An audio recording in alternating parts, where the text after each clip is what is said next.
Bismillahirrahmanirrahim. Assalamualaikum warahmatullahi wabarakatuh. Alhamdulillah. Alhamdulillahilladzi nawwal qulubana binuril ma'rifati wal yakin wa adkhilna ma'al awliya'i wassalihin.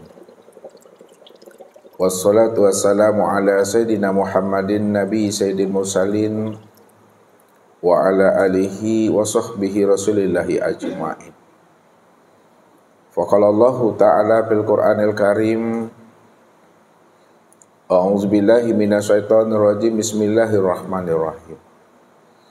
Sanurihim ayatina fil afaq wa fi anfusihim hatta yatabayyana lahum annahul haqq. Wa fil ardi ayatul lil muqinin wa fi anfusikum afala tubsirun. Wa qala aidan fil ayatil ukhra wa ja'alna ala qulubihim akinnata ayyafqahuhu wa fi azanihim waqara. Wa in yaraw kulla ayatin la yu'minu biha. Sadaqallahul azim. Bapak Ibu, saudara-saudaraku, jamaah Bekasi, keluarga besar Pak Mardianto dan Pak Bambang yang dirahmati Allah. Apabila hati dan rohani setiap hamba tidak lagi dipermainkan serta diramaikan oleh dunia, nafsu dan akal fikirnya, maka ketika itulah setiap hati itu ada keinginan yang kuat untuk mengenal akan Robnya, sehingga dia bisa memahami siapa sejati dirinya yang sebenarnya. Orang yang telah terbuka rahasia dirinya, bahwa dirinya itu di hadapan Allah adalah diri yang la haula wala quwata illa billah, maka ketika itulah dia bisa menyadari sesadar-sadarnya bahwa Allah itulah yang sebenar-benar wujud. Allah itulah yang sebenar-benar tunggal, ahad, satu yang tiada berbilang. Maka di dalam surat Al-Ikhlas Allah menjelaskan dan menceritakan bahwa dirinya itu adalah wahdatul wujud, diri yang tunggal, esa, yang tiada berbilang. Apa kata Allah? Qul huwallahu ahad. Katakan hai Muhammad bahwa sesungguhnya Allah itu adalah ahad. Ahad itu artinya adalah satu. Satu itu maknanya adalah esa. Esa itu maknanya tunggal. Tunggal itu maknanya tiada berbilang. Tiada berbilang itu maknanya hanya dia satu-satunya. Hanya dia satu-satunya itu maknanya bahwa tidak ada diri yang lain selain daripada dirinya. Makna bahwa tidak ada diri yang lain selain daripada dirinya, hanya Allah sajalah yang wujud secara mutlak. Ya, disitulah Allah menjelaskan akan kewujudan, kemutlakan akan keesaan dirinya. Bahwa Allah menjelaskan tentang ketunggalan dirinya. Wal awalu, wal akhiru, wal zahiru, wal batin. Dialah Allah yang awal, yang akhir, yang zahir dan yang batin. Kalau Allah sudah menjelaskan bahwa dirinya adalah yang awal, awal itu maksudnya bahwa Allah itu tidak ada permulaannya. Maknanya itu Bapak Ibu, sebelum adanya segala yang ada ini, maka dia yang lebih dahulu awal, yang ada sebelum adanya segala yang ada. Sebelum adanya kehidupan, maka dia yang lebih dahulu awal sebelum adanya kehidupan.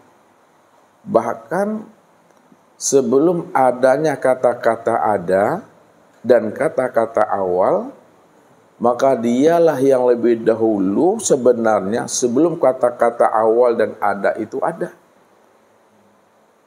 Maka disitulah pemahamannya Di awal tidak ada ujungnya. Di awal tak ada permulaannya.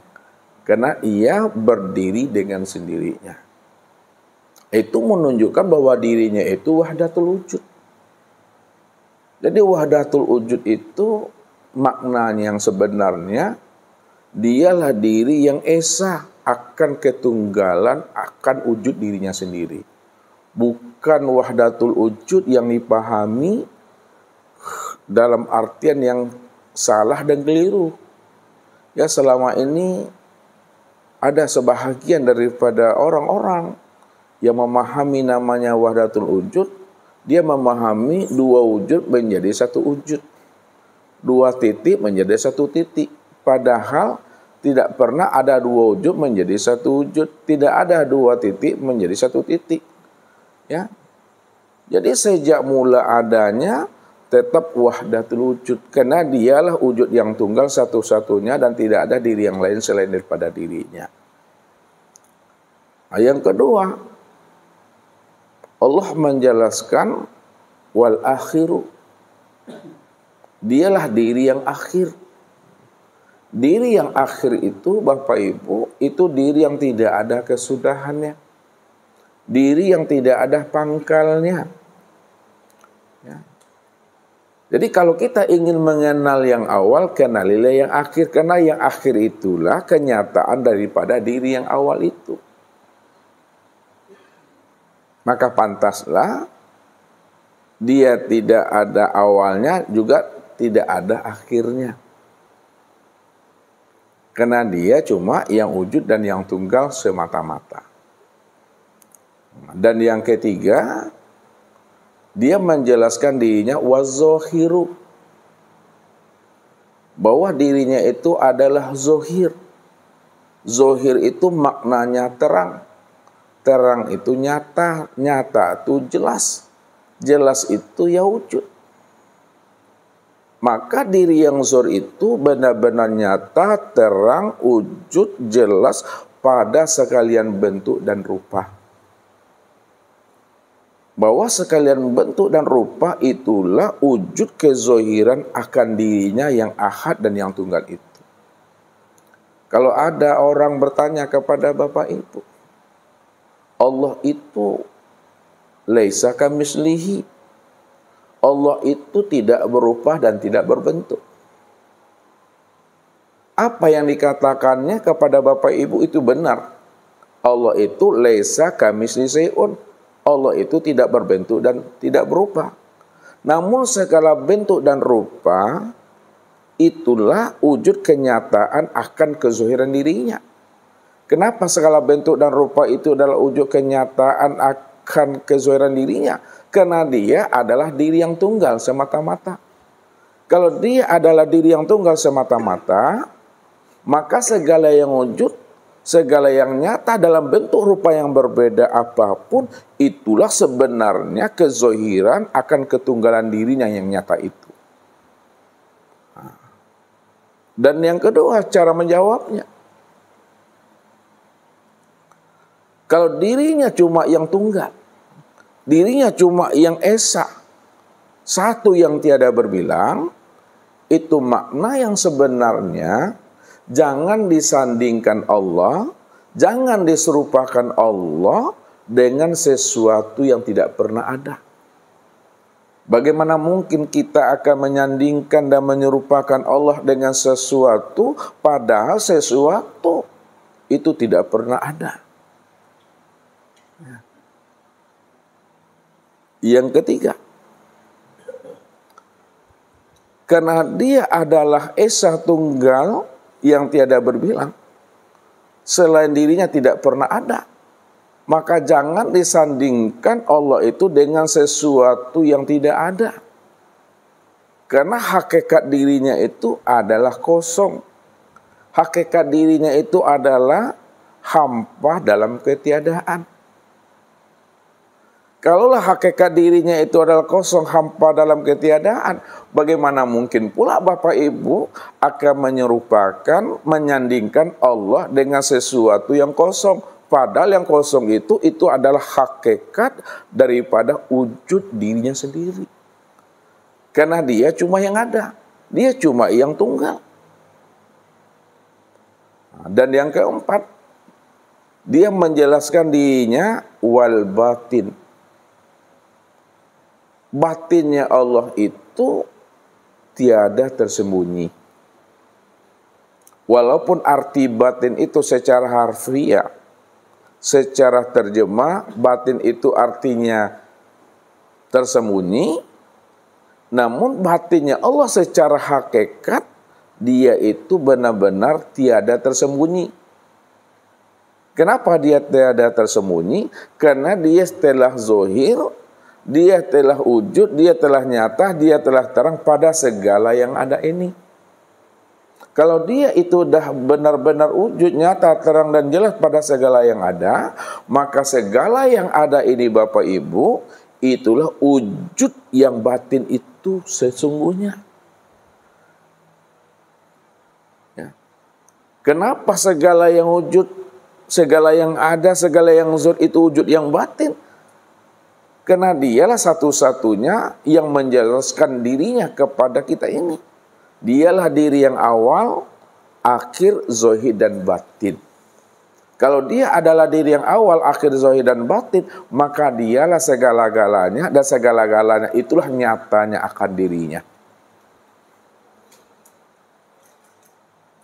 Lalu yang menjadi pertanyaannya Bapak Ibu, kalau hanya dia satu-satunya, diri yang awal, akhir, zahir dan batin, tidak ada diri yang lain selain daripada dirinya.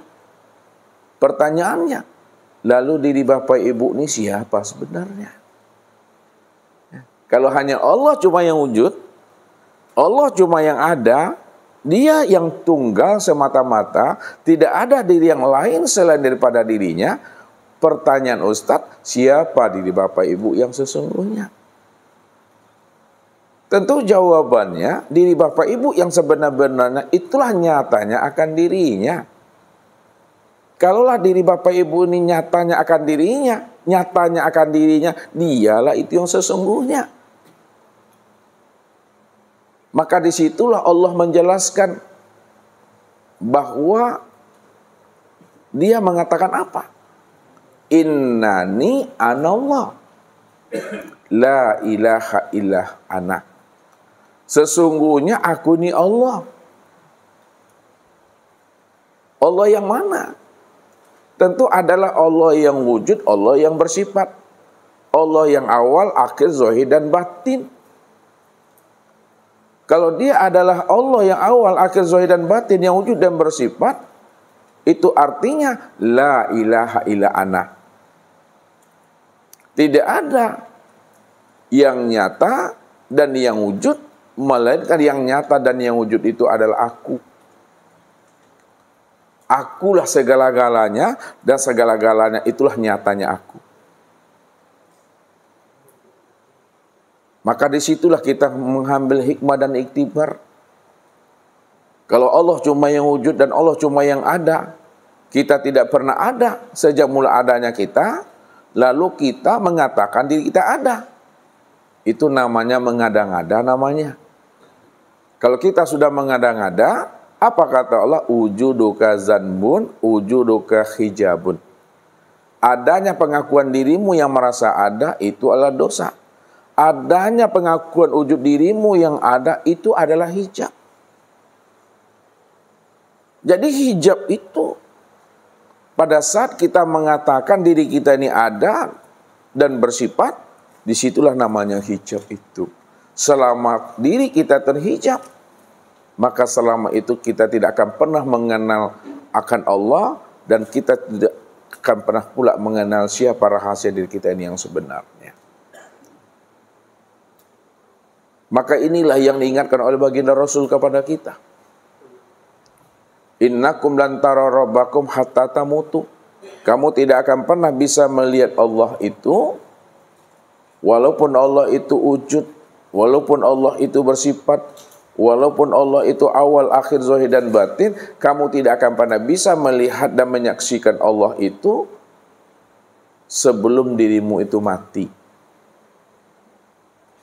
Itu maknanya, setelah kita sadar bahwa diri kita ini tidak ada, Yang ada itu hanya Allah, yang bersifat itu hanya Allah.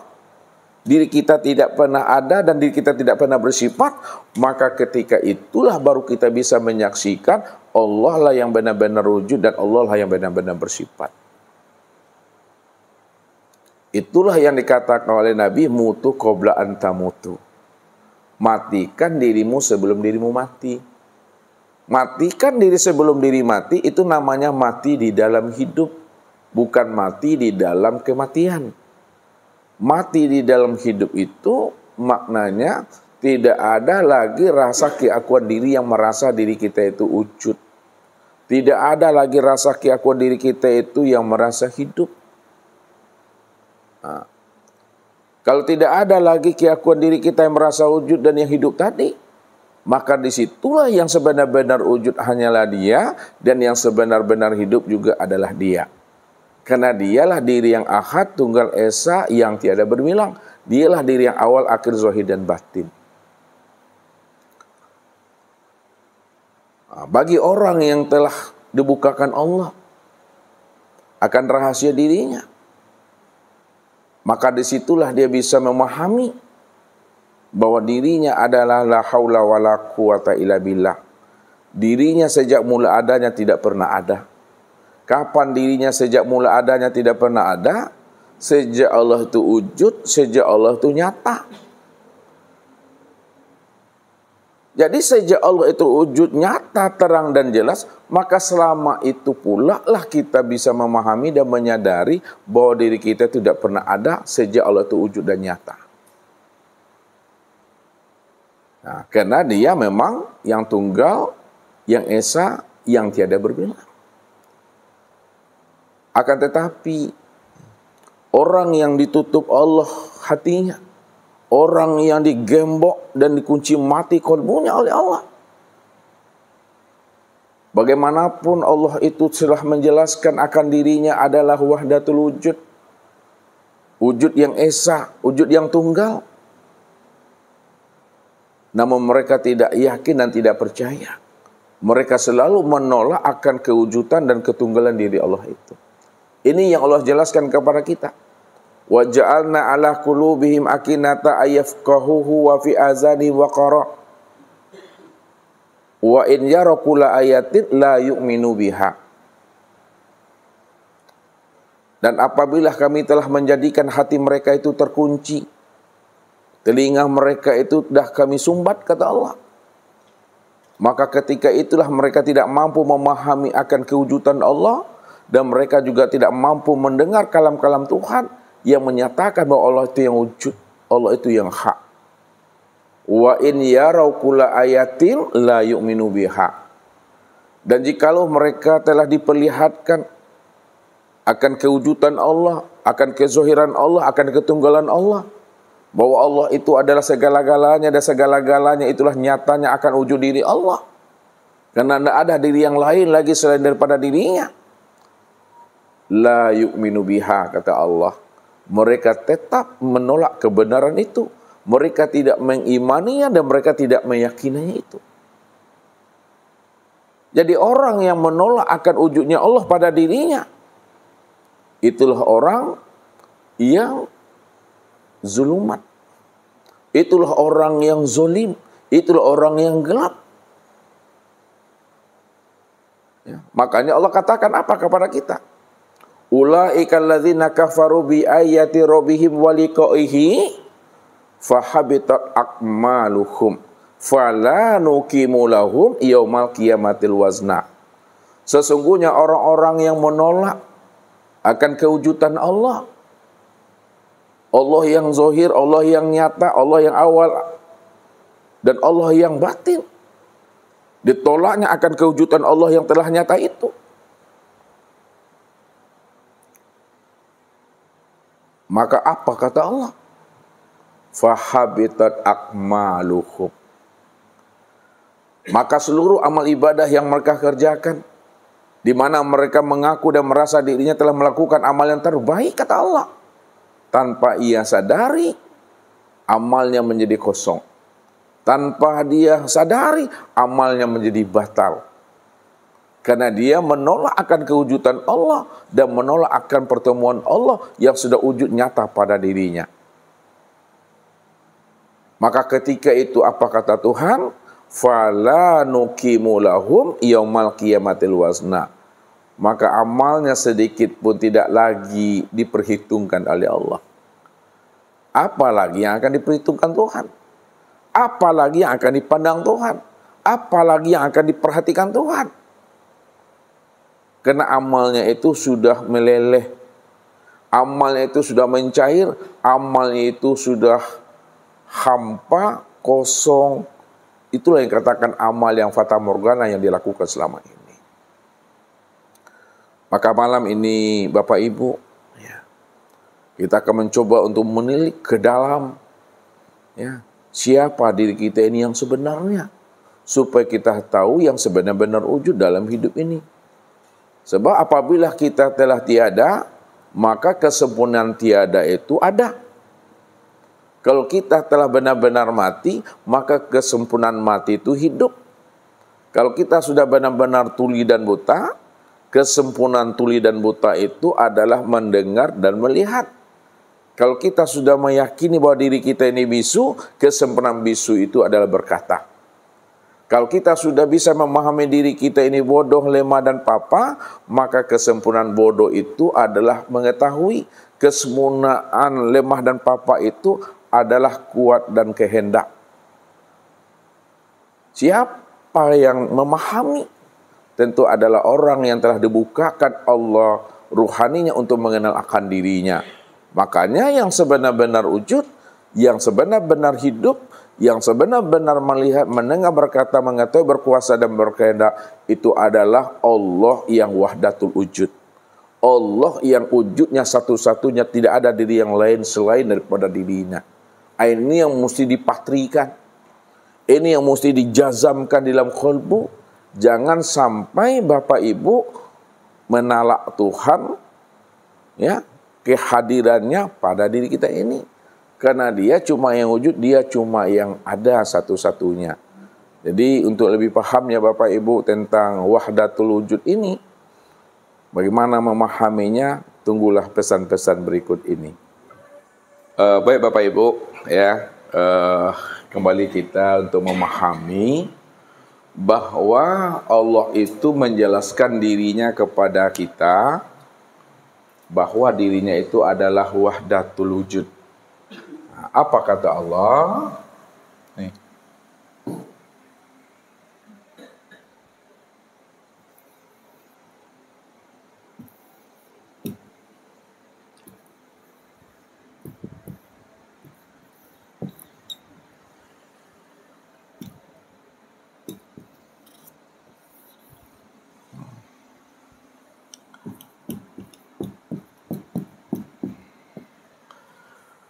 Qul huwallahu ahad. Nah, katakanlah dia Allah ahad.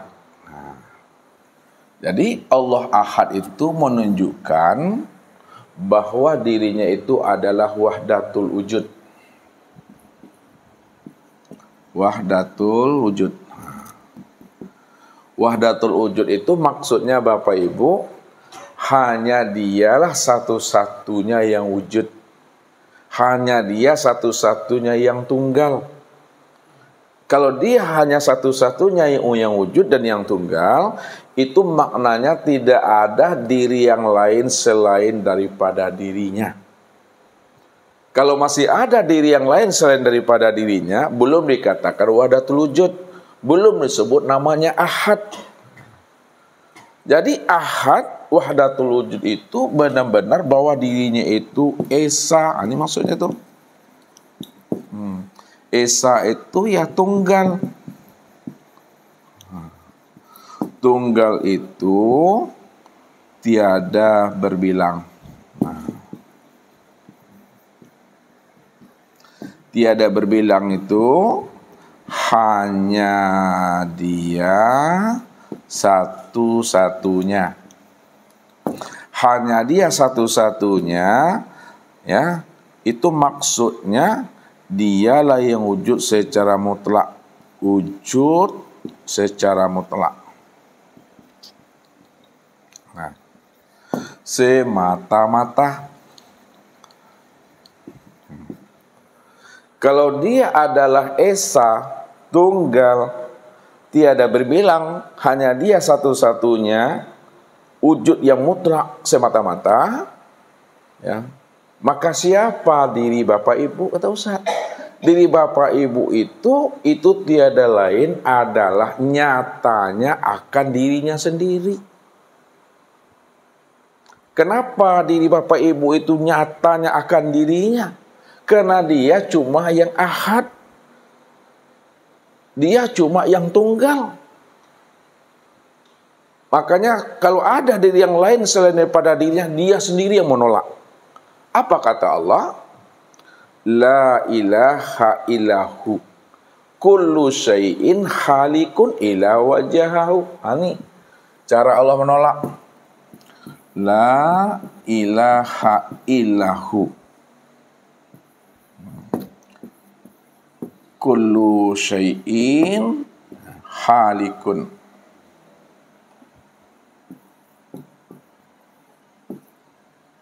illa wajhahu.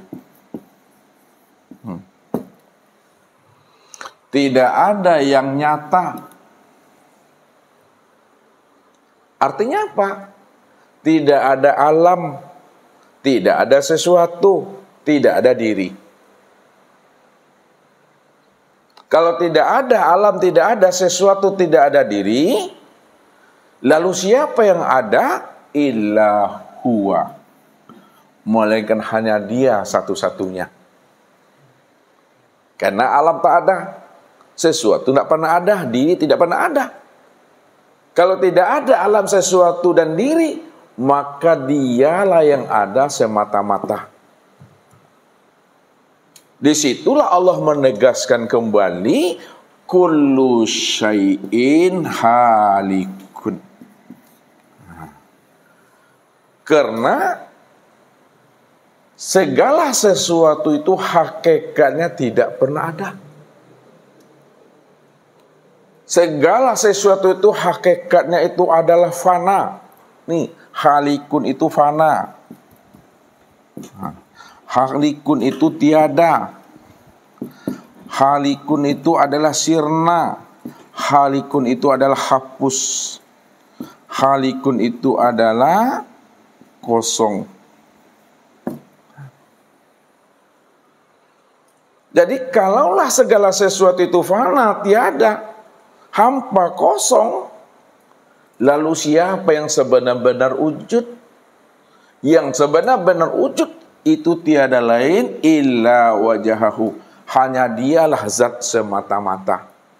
Dialah zat semata-mata. Azat itu maknanya dirinya. Dirinya itulah yang bernama akan Allah. Maka disitulah zat itu menamai dirinya Tuhan yang bernama Allah. Innani anallah. La ilaha illah ana. Sesungguhnya diriku adalah bernama Allah. Ya. Bahwa dirinya itulah yang bernama Allah. Dirinya itu mana? Itu zat itulah dirinya. Zat itulah yang bernama Allah. La ilaha illa ana. Tidak ada yang wujud, tidak ada yang nyata, melainkan wujud yang nyata itu adalah aku, kata Allah. Kalau Allah cuma yang wujud, Allah cuma yang nyata, maka Allah itu segala-galanya, dan segala-galanya itulah wujud nyatanya akan Allah itu yang sesungguhnya. Disinilah para ulama kasab memberikan jalan kepada kita supaya kita tidak tertipu memandang segala yang wujud. Karena segala yang wujud itu hakikatnya tidak ada. Kalaulah segala yang wujud hakikatnya tidak ada, maka segala yang wujud itu sebenarnya itulah nyatanya akan wujud diri Allah itu yang sebenar-benar ada. Ini yang diajarkan ya oleh ulama kasab kepada kita. Suhudul wahdah fil kasra Yang kedua, suhudul kasrah fil wahdah. Yang ketiga, suhudul wahdah fil wahdah. Suhudul wahdah fil wahdah. Pandang yang satu pada yang banyak. Maksudnya pandang Allah pada segala sesuatu. Maksud pandang Allah pada segala sesuatu, Allah lah yang wujud pada segala yang ada. Itu maksudnya tuh. Allah yang wujud pada segala yang ada. Yang kedua, suhudul kasrah fil wahdah. Pandang yang banyak pada yang satu. Itu maksudnya bahwa segala yang wujud, segala sesuatu, itulah nyatanya diri Allah. Ya, segala sesuatu, segala yang wujud dalam bentuk rupa yang berbeda, wujud yang lain, nama yang berbagai-bagai, itulah nyatanya akan wujud diri Allah. Yang ketiga, suhudul wahdah fil wahdah. Pandang yang satu pada yang satu. Pandang Allah maka yang tampak Allah. Maksudnya, Allah lah yang menyaksikan akan kesempurnaan dirinya sendiri dalam bentuk rupa yang berbeda wujud yang lain. Contoh ini mik. Karena tidak ada yang lain selain daripada dirinya, hanya dia satu-satunya, maka mik inilah kenyataan akan wujud dirinya. Kalau ini adalah kenyataan wujud dirinya, maka kenyataan akan wujud dirinya dalam bentuk rupa yang seperti ini, maka disebut namanya dengan mik. Ini yang dikatakan mentauhidkan zat itu di dalam asma. Ini sesuatu, karena sesuatu itu tidak pernah ada, yang ada itu hanya Allah, maka inilah kenyataan akan wujud dirinya yang tunggal. Kalau ini adalah kenyataan wujud dirinya yang tunggal dalam bentuk rupa yang seperti ini, maka dinamailah dia yang seperti ini dengan sebutan spidol. Akan tetapi Bapak Ibu, kesempurnaan memandang nyatanya Allah pada sekalian alam, apapun bentuknya, apapun rupanya, kesempurnaan memandang Allah pada sekalian alam ini, memandangnya adalah kepada insan. Insan itu terjemahannya apa? Manusia. Kalau Allah cuma yang ahad, Bapak Ibu, Allah cuma yang wahdatul wujud, tidak ada diri yang lain, maka siapa insan ini yang sebenarnya kalau tidak ada yang lain selain dia? Siapa insan itu? Itulah nyatanya akan dirinya yang terpandang, yang terlihat, yang tampak secara sempurna. Disitulah dia mengatakan al-insanu sirri wa ana sirrahu. Insan itu adalah rahasiaku dan akulah rahasianya insan. Karena tidak ada yang lain selain daripada dirinya. Kalau tidak ada yang lain selain daripada dirinya, maka kesempurnaan dirinya yang ada pada segala yang ada itu disebut insan. Nah, kalau seperti ini bentuk dan rupa insannya, maka disebut siapa insan ini namanya? Pak Edi. Kalau seperti itu bentuk dan rupa insan, maka disebut siapa? Khalifah. Maka Pak Edi dan Khalifah itulah nama Allah yang ke-101 daripada nama daripada insan itu. Insan itu nama yang ke-100. Akan tetapi kalaulah ini bentuk rupa insan, maka bentuk rupa insan yang seperti ini dia akan bernama. Karena ini wujud nyatanya Allah. Pak Edi namanya, Pak Khalifah namanya. Itulah nama yang ke-101 itu.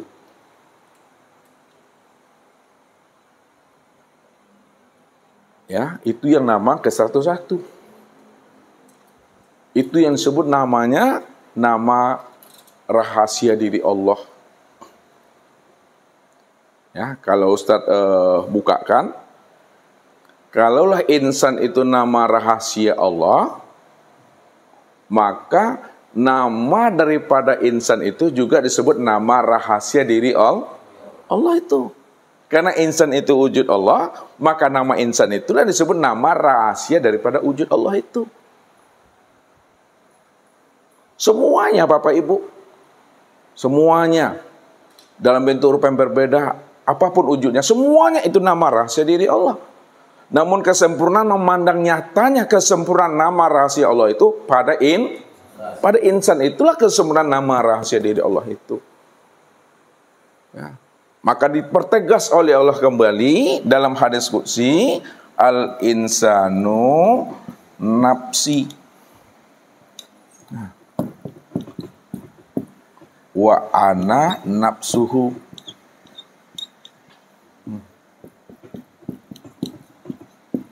Insan itu adalah diriku dan akulah dirinya insan itu. Maksudnya secara bahasa syariat, kalau Bapak Ibu ingin melihat sempurnanya wujud diri Allah, ketahuilah sesungguhnya manusia itulah kesempurnaan memandang nyatanya wujud diri Allah itu. Walaupun ini semuanya nyatanya wujud diri Allah, namun kesempurnaan itu memandangnya kepada insan itu sebenarnya. Itu yang diri satu-satu itu Bapak Ibu. Jadi kenalilah penyamaran diri Tuhan. Kenali tahwil Allah tuh. Jangan kita lupa memandang wujud diri Allah itu dalam bentuk rupa yang berbeda, wujud yang lain. Begitulah kasabnya Abu Bakar As-Siddiq itu. Kasabnya Abu Bakar, ya.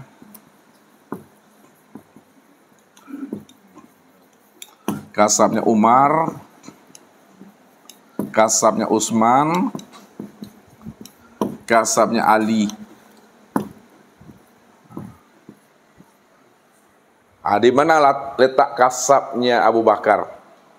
Apa kata beliau? Ma ra'aitu syai'an ila wa ra'aitullahu qablahu.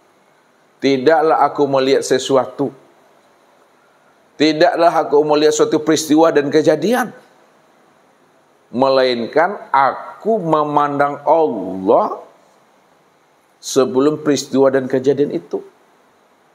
Jadi belum terjadi peristiwa itu pada diri Bapak Ibu, Bapak Ibu sudah mampu memandang Allahnya sebelum peristiwa itu terjadi. Kenapa? Karena Allah itulah yang sebagai peristiwa, Allah itulah sebagai kejadian, Allah itulah masa yang sebenar-benarnya. Maka Allah mengatakan, Ana ad-dahar, aku adalah masa, Tuhan. Lalu kesempurnaan kasabnya Abu Bakar disempurnakan kembali oleh Umar. Apa kata Umar? Ma ra'aitu syai'an ila wa ra'aitullahu ba'dahu. Tidaklah aku melihat sesuatu peristiwa dan kejadian, melainkan aku telah mampu memandang Allah itu setelah peristiwanya. Jadi sebelum peristiwa dan setelah peristiwa, Umar ini mampu memandang Allahnya. Itu maknanya itu. Lalu kasabnya Abu Bakar dan Umar disempurnakan oleh kasabnya Utsman. Apa kata Utsman?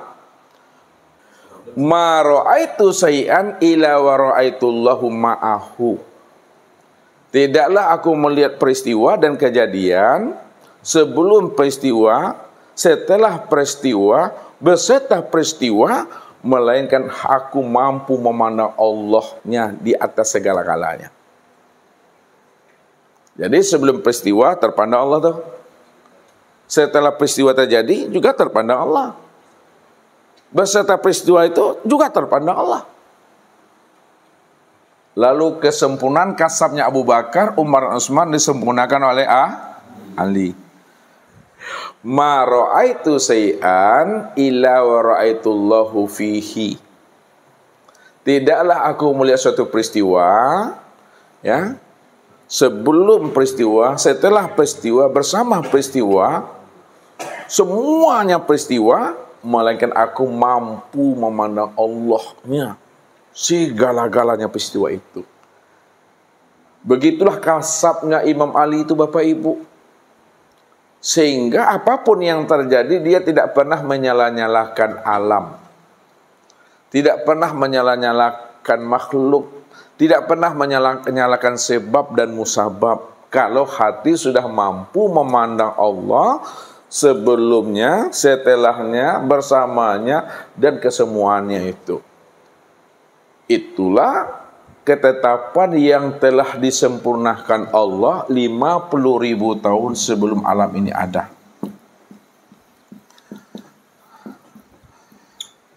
Apa kata Nabi itu Daniel? 50.000 tahun sebelum alam itu ada. Pak Ardi. Halo, kameramen. Pak Azwar. Khalifah. Nggak apa loh. Pak Edi.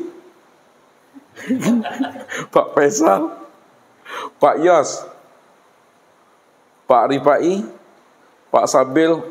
Abah pulang juga ke Pak Rido balik.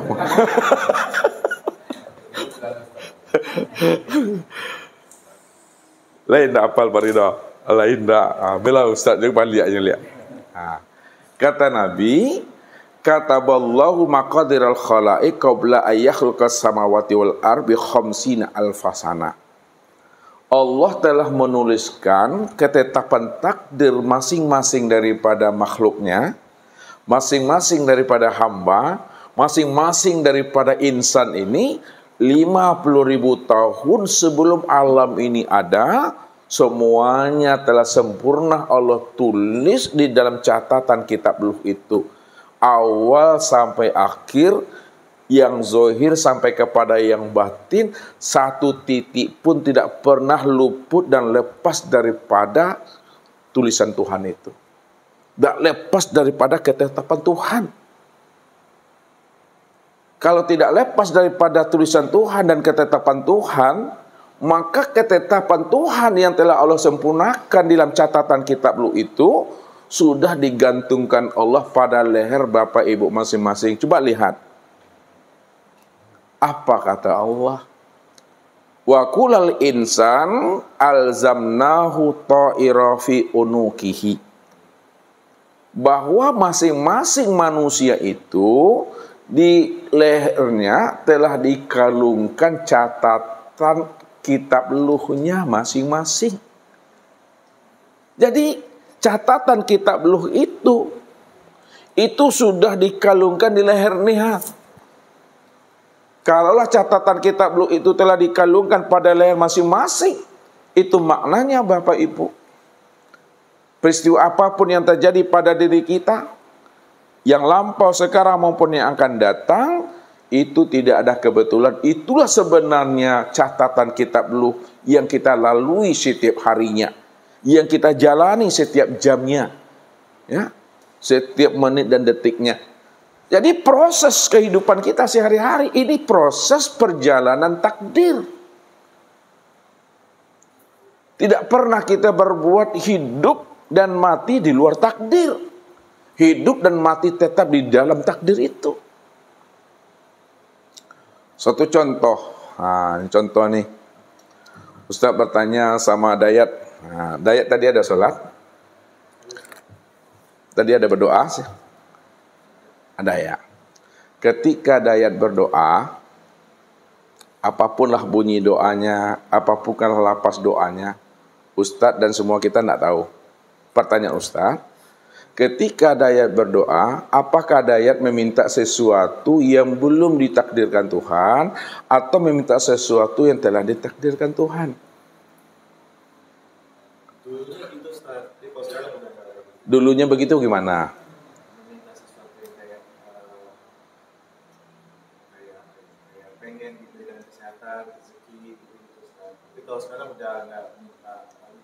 Pertanyaan Ustadz, bukan itunya. Pertanyaan Ustadz, ininya.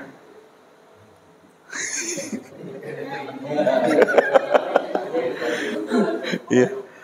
Apakah Dayat ketika berdoa meminta sesuatu yang belum ditakdirkan Tuhan kepada Dayat, atau meminta sesuatu yang telah ditakdirkan Tuhan?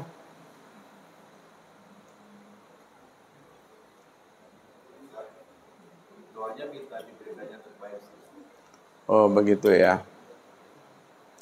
Amin, amin ya Allah.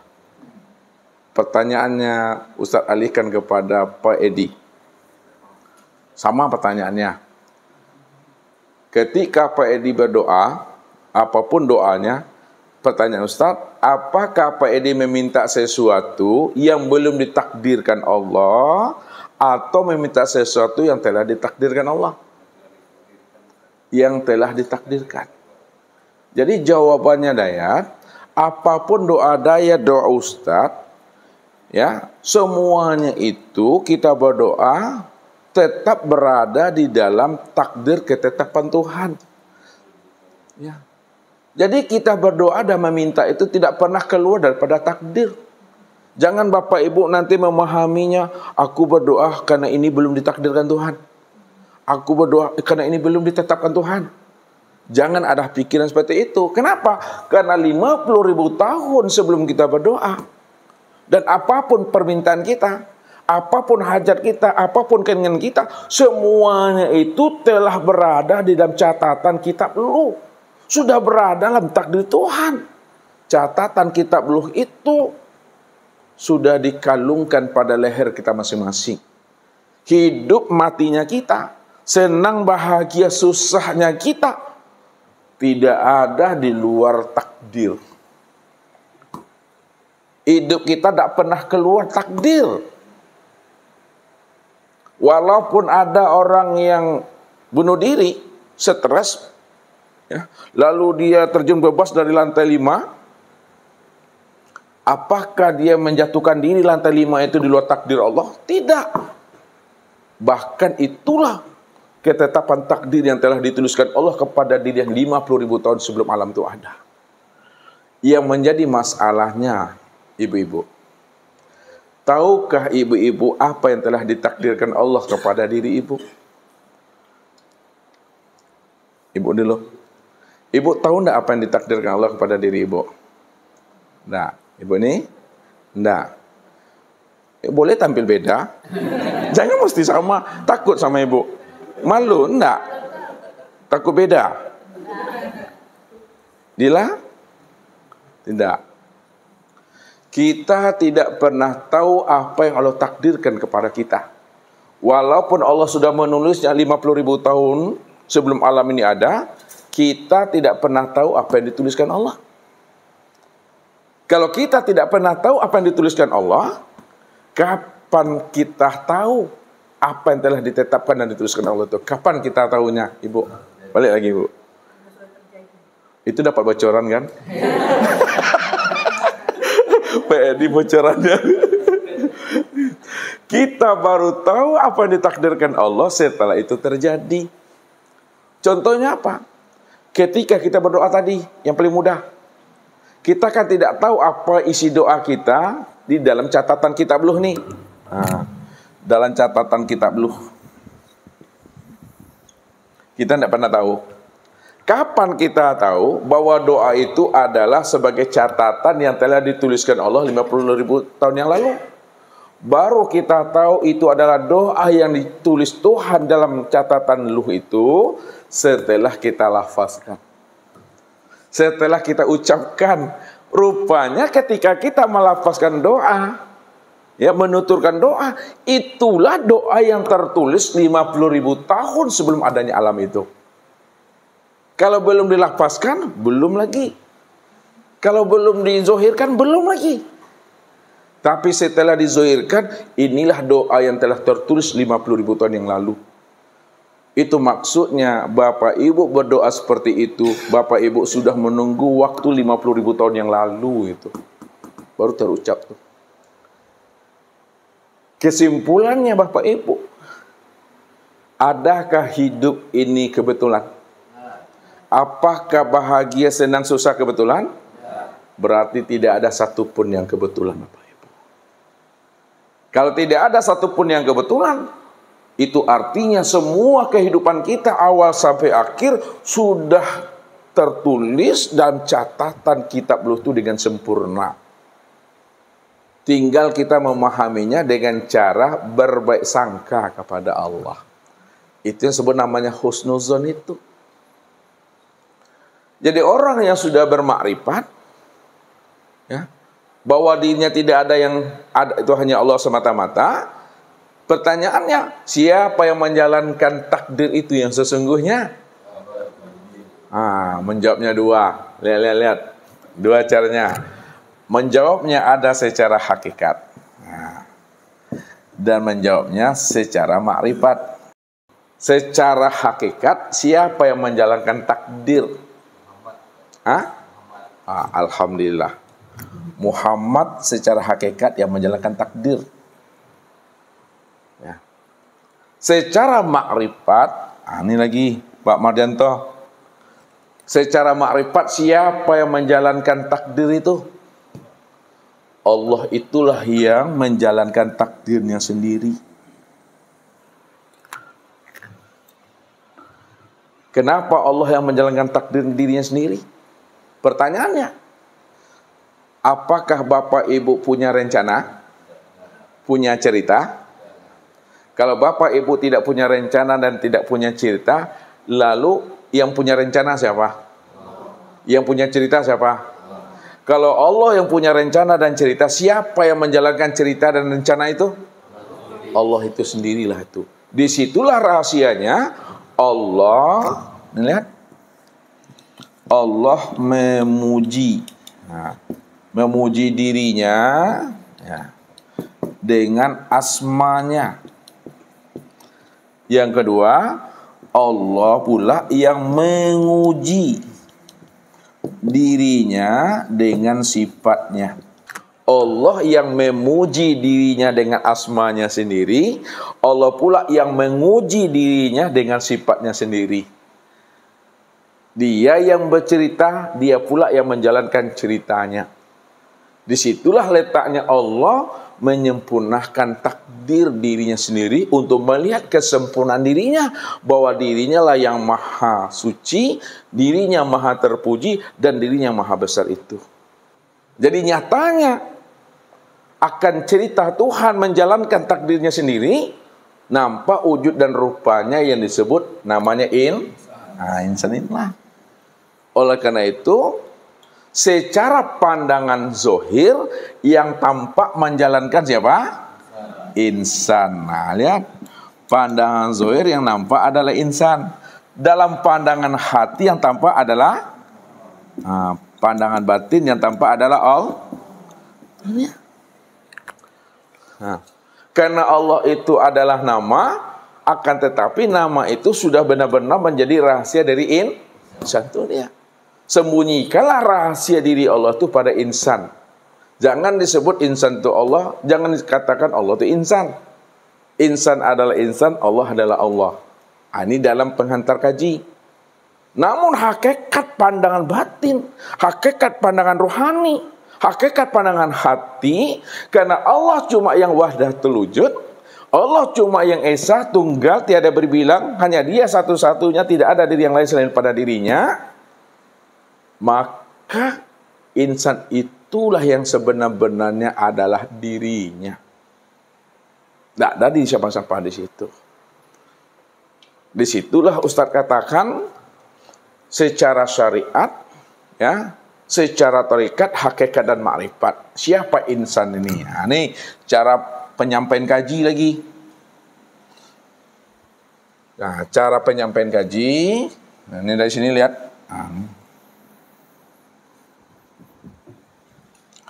Secara ilmu syariat, insan itu disebut apa? Itu disebut hamba Allah.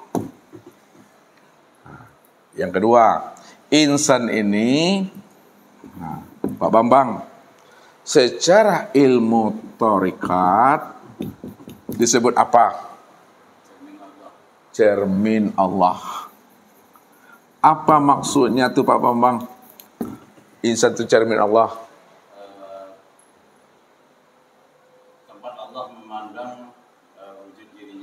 Iya, tempat Allah memandang akan wujud dirinya. Insan ini secara hakikat, rizki, apa sebutannya? Insan ini secara hakikat, apa sebutannya? Mana Dayat? Bantu rizki. Boleh kompromi? Hah? Dah, ini istilahnya. Bukan nama orangnya, bukan nama wujudnya, istilahnya. Secara syariat, insan ini dipakai dengan istilah hamba Allah. Secara ilmu tarekat, insan ini disebut istilahnya dengan cermin Allah. Secara hakikat, insan ini disebut istilahnya apa? Itu dia, alhamdulillah. Ya, beruntunglah Pak Mardianto dapat anak rezeki. Wah, soleh. Beruntung pula ibunya. Apa tadi rezeki? Ainullah. Itu dia jawabannya. Nyatanya Allah. Nah, sinonim kata daripada ainullah itu adalah wujudullah. Wujudullah sinonim katanya hakikatullah. Apa tuh? Sebenar-benarnya Allah. Tuh dia tuh. Jadi insan itu yang sebenar-benarnya Tuhan tuh. Makanya Ustaz katakan tadi, kalau Bapak Ibu ingin melihat namanya Allah, maka kesempurnaan memandangnya Allah itu lihatlah kepada insan tuh. Insan itulah yang ainullah. Insan itu yang wujud nyatanya diri Allah tuh. Nah, terakhir. Insan ini, ya, kalau dalam ilmu ma'rifat, ini ma'rifat lagi, disebut apa? Allah. Kenapa disebut Allah? Pak Bambang tadi jawab. Kenapa disebut Allah?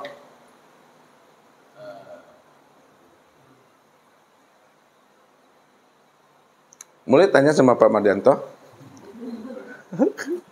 Kenapa disebut Allah? Tanggung jawab ngomong itu.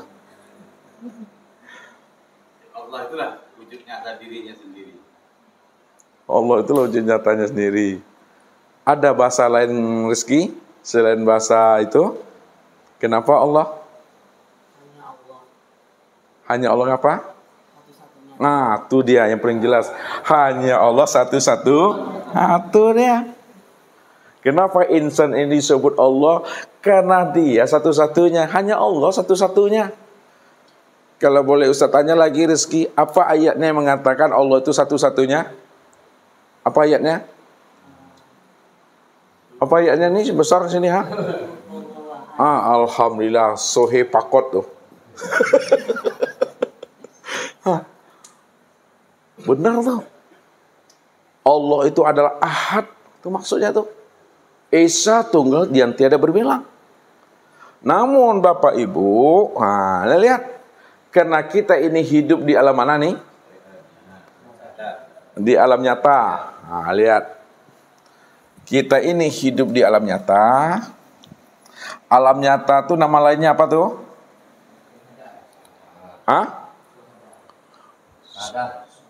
Alam sahada.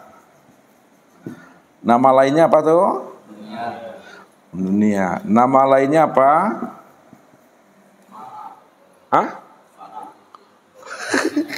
Benar salahnya. Apalagi masa 3 aja? Daniel? Itu udah alam syariat. Apalagi?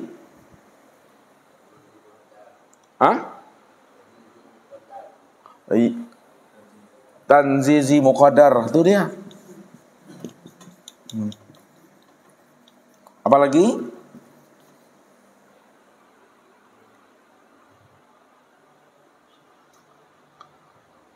Pak Yos. Alam apa? Alam mayang. Alam lain. Alam zahir, kayak alam zahir. Apalagi? Biar banyak merodip kalimatnya. Jangan Bapak Ibu tertipu dengan bunyi kalimat. Nyata udah tadi? Dah, nyata di awal tadi. Nyata, alam syahada, alam dunia, alam syariat, alam tanzizi muqaddar, alam zahir.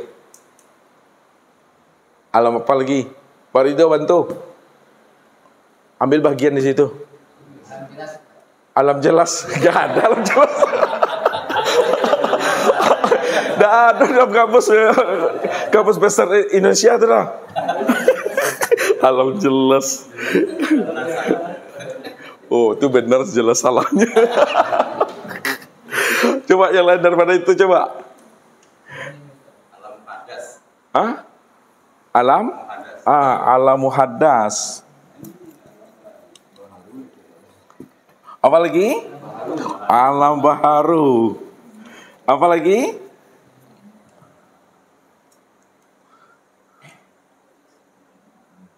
Ada 2 lagi tuh.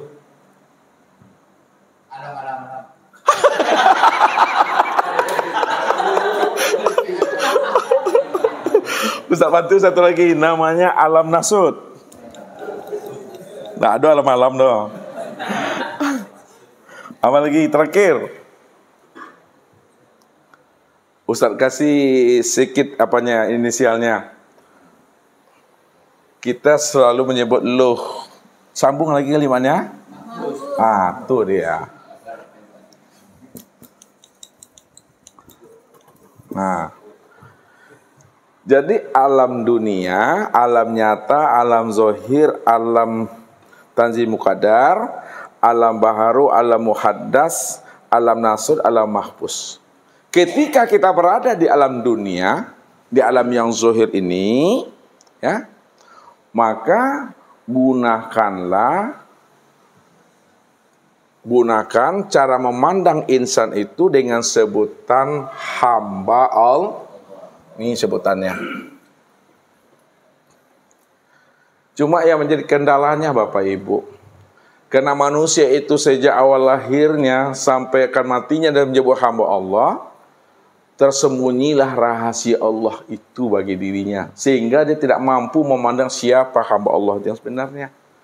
Sehingga dia mengatakan hamba ya hamba, Allah ya Allah. Nggak mungkin Allah jadi hamba, hamba jadi Allah katanya. Padahal hamba Allah itulah sebenarnya ainullah. Hamba Allah itulah sebenarnya tiada lain adalah Allah.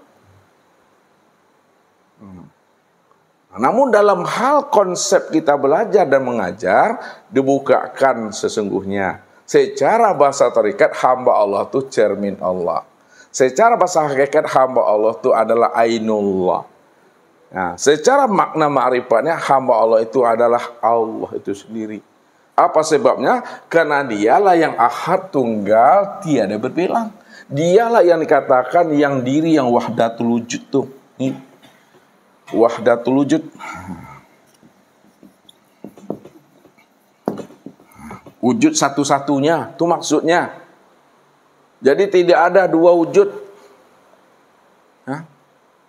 Kalau ada sebutan hamba Allah, ada sebutan makhluk Allah, ada istilah ciptaan Allah, dan ada pula rumus sesuatu, sebenarnya dalam pandangan ma'rifat, sebutannya saja yang banyak.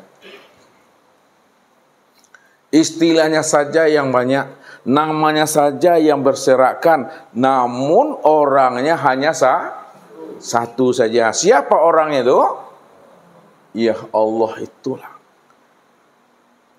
Nggak ada lain siapa-siapa di situ Bapak Ibu. Disitulah rahasianya. Bahwa orang yang sudah sampai kepada makom Tuhan, sudah sampai dia kepada ma'rifatullah. Kala lisanahu. Nah, ini jawabannya tuh. Kala lisanahu. Apa arti kala lisanahu tuh? Kilu lidah. Kilu lidah itu apa maksudnya Khalifah?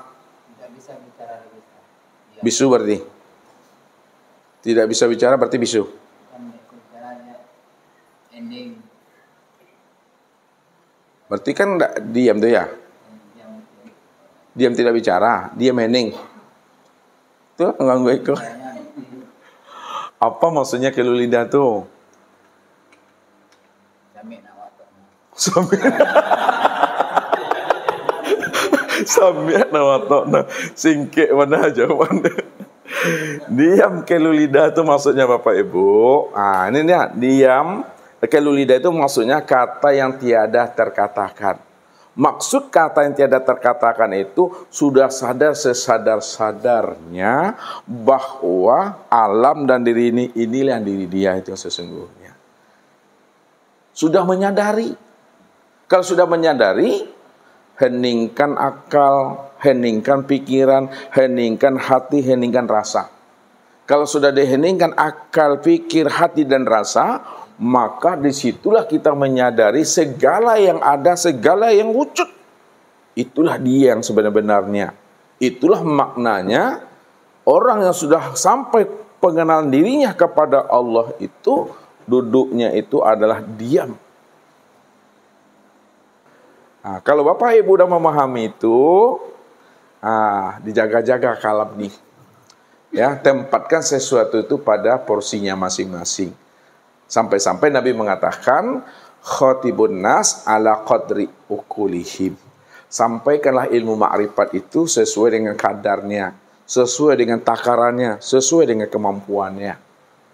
Ya, kalau ukurannya itu satu gelas, jangan diisi satu cerek. Tumpah dia nanti itu. Ya. Berlian diserakkan tapi terbuang begitu saja. Tuh. Ini yang dikatakan oleh Allah. Ud'u ila sabili rabbika bil hikmah wal mau'izatil hasanah wajadilhum billati hiya ahsan. Serulah kepada Rabbmu. Ya. Maksudnya apa? Kenalkanlah sahabatmu, kenalkanlah jamaahmu, kenalkanlah saudaramu, kenalkanlah keluargamu tentang Allah. Bagaimana dia bisa mengenal Allah? Maka gunakanlah dengan cara hikmah. Yang kedua, gunakan dengan cara mau'izah. Yang ketiga, gunakan dengan cara apa? Mujadalah. Ini hikmah. Yang kedua apa? Mau'izah. Yang ketiga, mujadalah. Hikmah ini dengan arif bijaksana. Seperti mengambil rambut di dalam tepung. Tepungnya tidak berserakan, rambutnya tidak putus. Dakwah kita sampai, tujuan kita sampai, maksud kita sampai, tapi orang tidak tersinggung. Orang tidak marah. Jadi kita selalu meniti di atas batinnya, meniti di atas kolbunya, meniti di atas akalnya. Mau'izah? Apa Daniel? Iya. Apa mau'izah itu mengajarkan itu sesuai dengan kadar kemampuannya, ya. Dengan pengajaran yang tepat, ya, yang simpel, yang mudah dipahami dan mudah dicerna. Jadi gunakan bahasa-bahasa yang mudah dicerna. Itulah pengajar mau'izah dia. Ya, dengan hati, dengan rasa menyampaikannya. Kemudian mujadalah apa?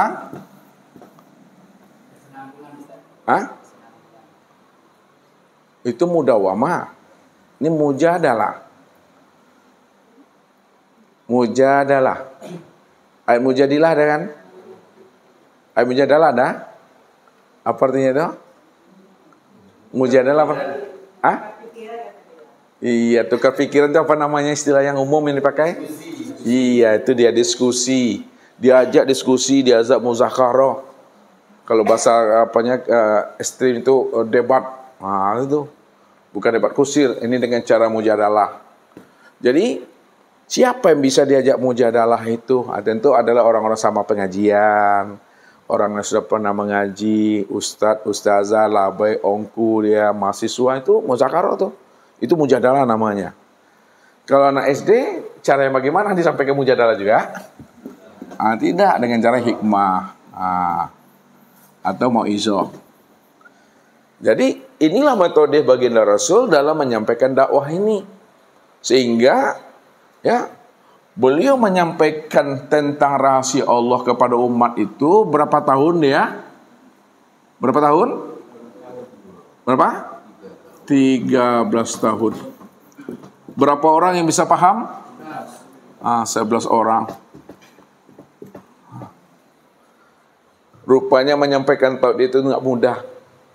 Menyampaikan tauhid itu tidak mudah seperti membalikkan telapak tangan. 13 tahun Rasulullah berdakwah tentang Tuhan, yang paham cuma 11. Begitulah Rasulullah itu perjuangannya sangat luar biasa. Sepayah-payahnya kita berdakwah, sesulit-sulitnya kita berdakwah, jika dibandingkan dengan dakwanya Rasulullah dalam menyampaikan dakwah ini, belum ada apa-apanya kita nih. Seiprit pun ada. Zaman Nabi itu nggak ada jalan aspal, nggak ada namanya listrik, ya, nggak ada namanya motor kendaraan, yang ada tuh onta cuma nyawa pula taruhnya lagi. Sekarang pesawat nggak ada, kereta api udah, pokoknya darat, laut, udara udah ada penerang semuanya. Jadi kalau kita katakan sulit dakwah kita, sulit lagi Nabi, belum ada apa-apanya dakwah kita ini. Ya, kalau kita ini tempat sudah disediakan. Kalau Nabi mana ada tempat disediakan? Itu yang dakwah itu dia. Yang belum mengenal Tuhan tuh, itu yang dihantarkannya. Itu rahasianya itu. Ya syukurlah kita ini Allah beri kita anugerah, kemudahan dalam memahami, sehingga Allah beri hati kita itu paham dan mengerti dari setiap rahasia-rahasia ilmunya yang Allah hantarkan kepada wali-wali dan kekasihnya itu. Mungkin ini saja Bapak Ibu yang dirahmati Allah, ya. Dah capek aku. Dah keringat aku.